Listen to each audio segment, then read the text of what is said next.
Hello everyone, it's Theme Park Avenue. I'm Eric with Universal Orlando Reviews continuing today. And the final dark ride at Islands of Adventure to review is Cat in the Hat. Is it good? Is it bad? Let's find out. This is Universal Orlando Reviews.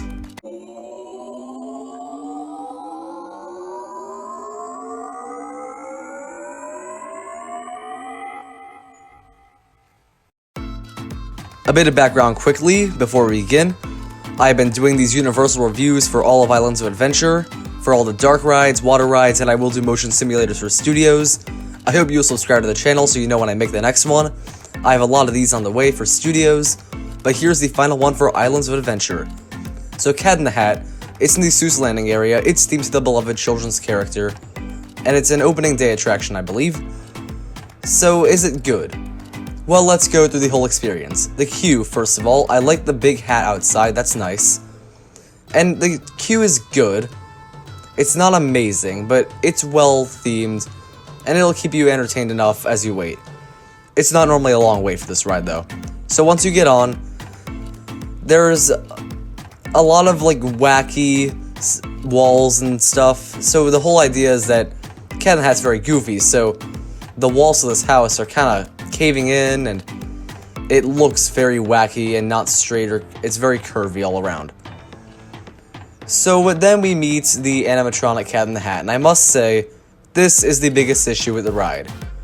I hate to be like this to a children's dark ride, but the Cat in the Hat looks awful.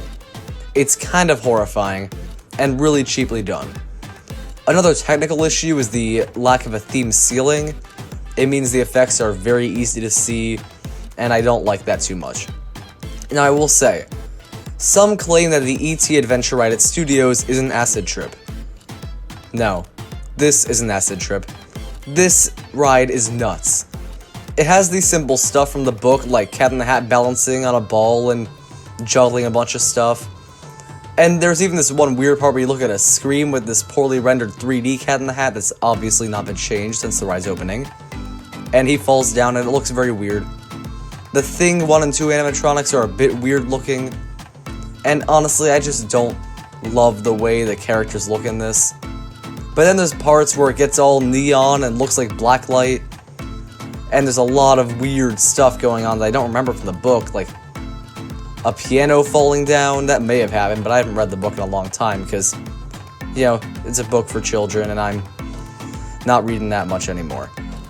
But that said, I know the book well enough to know that this is a fairly faithful ride in terms of story to the actual book, so that is good.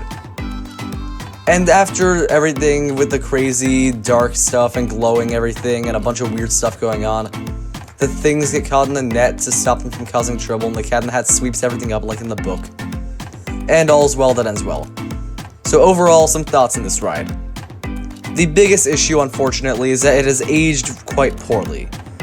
The effects are not impressive, some of them look really, really bad, animatronics are limited movement, and I can excuse that, honestly. After all, Dudley Do-Right, I love that ride, and the animatronics don't move a ton there. However, I just like the way they look. Here, the Cat in the Hat, and especially the Cat in the Hat, just doesn't look that good. He looks dead-eyed and miscolored, and it just doesn't look all that good. The theming is okay on this ride, but this is definitely one of the weaker dark rides at Islands of Adventure and Studios, and just the whole Universal Orlando Resort. I say definitely ride it, but I kind of think it needs either refurbishment or a re-theme to a different ride. Like, I wouldn't mind if they did the same ride but with How the Grinch Stole Christmas or Lorax. Those could be worked pretty well into a dark ride, but if they were to just make a new Cat in the Hat animatronic, I think that would be fine. This just needs a bit of reworking. And that's my thoughts. Thank you for watching. I hope you enjoyed this video. Comment down below your thoughts on the ride. Subscribe for more content. I'll see you next time.